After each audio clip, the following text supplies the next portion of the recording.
mga kawani ng ating gobyerno, at sa mga Pilipino kong minamahal. Magandang araw po sa ating lahat.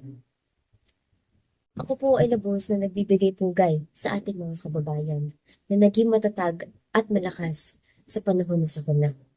Ngunit, hindi po ito sapat upang malagpasan natin ang pinuminong ito na hindi maaari.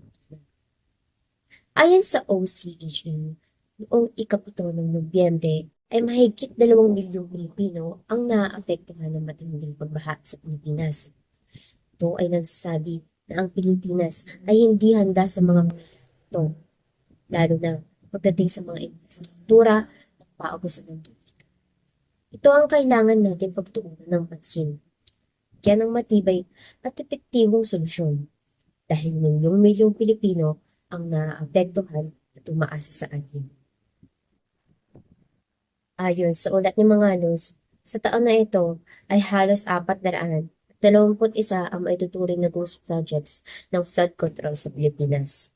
Sa Bulacan naman ay nadiskubre na 359 milyong pondo ang ginamit para sa mga substandard na materyales.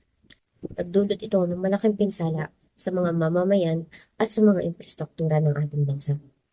Sa araw na ito, ang bawat proyekto ng flood control ay ating sin at solusyon. Unang-una sa lahat, ang mga pondo sa mga proyektong ito ay hindi dapat ninakaw. Kaya't masigit pa nating pagtitibayin ang seguridad ng pondo at bigyang parusa ang gumagawa ng kahintik-hindig na pamumuno. Pangalawa, ang pagkakaroon ng transparency sa bawat proyekto. Sa pamamagitan nito ay malalaman natin kung saan napupunta ang pondo ng bayan.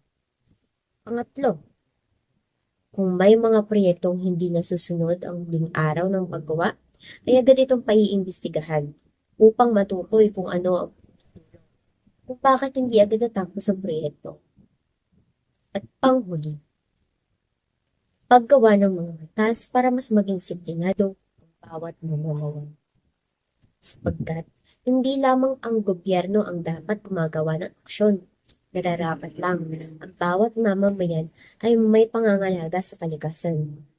Isa na dito ang pagtatapon ng basura sa mga paabusan ng tubig. Kung barado ang mga ito, ay magdudulot ito ng matinding pagbaha.